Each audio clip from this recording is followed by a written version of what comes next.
সুপ্রিয় বন্ধুরা, আজকে আমরা একটা কেস দেখলাম যেটা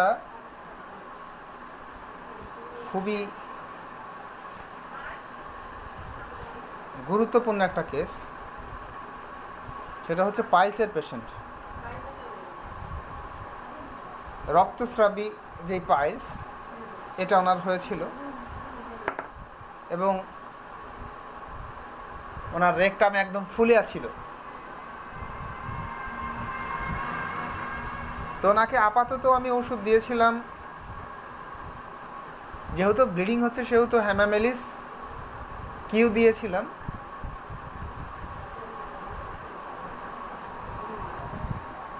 দ্বিতীয় যে মেডিসিনটা দিয়েছিলাম সেটা হচ্ছে অ্যাসকিউলাস হেপ। কেন দিয়েছিলাম? যে ওনার রেকটাম ফুলে আছে, মনে হচ্ছে ওখানে কিছু ঢুকে আছে, এরকম খুব বেশি পেন হচ্ছিল। তো ওনার ওই সমস্ত কষ্টগুলো এখন আর নেই। তো এইবারে আমরা ওনাকে কনস্টিটিউশনাল ট্রিটমেন্টের দিকে নিয়ে যাব। তো আমরা কী পেলাম ওনার কাছ থেকে?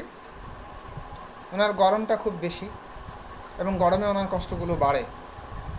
মিষ্টি উনি ভালোবাসেন না, অপছন্দ। ঝাল টক এগুলো অত্যন্ত পছন্দের খাবার ওনার কাছে।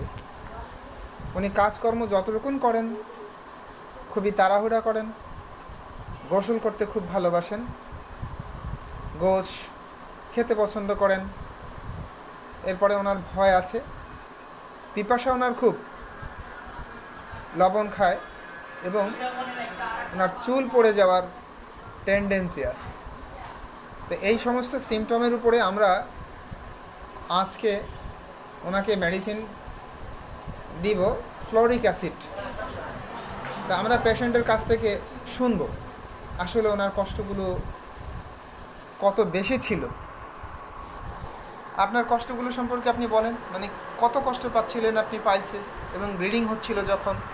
বাথরুম করা হয়, বাথরুম হয় না, বাথরুম করলে পরে রক্ত হয়, রক্ত আসলে অনেক ব্যথা হয়। এবং যখন প্রচুর পরিমাণে ব্লিডিং হচ্ছিল তখন তো আপনি খুব কষ্ট পাচ্ছিলেন। হ্যাঁ, খুব কষ্ট, মানে খুব শরীর অনেক ক্লান্ত হয়ে যায়, অনেক ক্লান্ত হয়ে গিয়েছিল শরীর। পরে ওর মনে কিছু চুলকে কামড়ায়। হ্যাঁ হ্যাঁ, নানাবিধ সে প্রবলেমে ভুগতেছিলেন। এখন উনি ওই সমস্ত প্রবলেম থেকে মুক্ত। খুব ভালো হয়। তো এখন আমরা যে মেডিসিনটা সিলেকশন করলাম, দেখি আমরা ফলো আপ দেখাবো যে মেডিসিনে কতটুকুন কী হলো। ধন্যবাদ।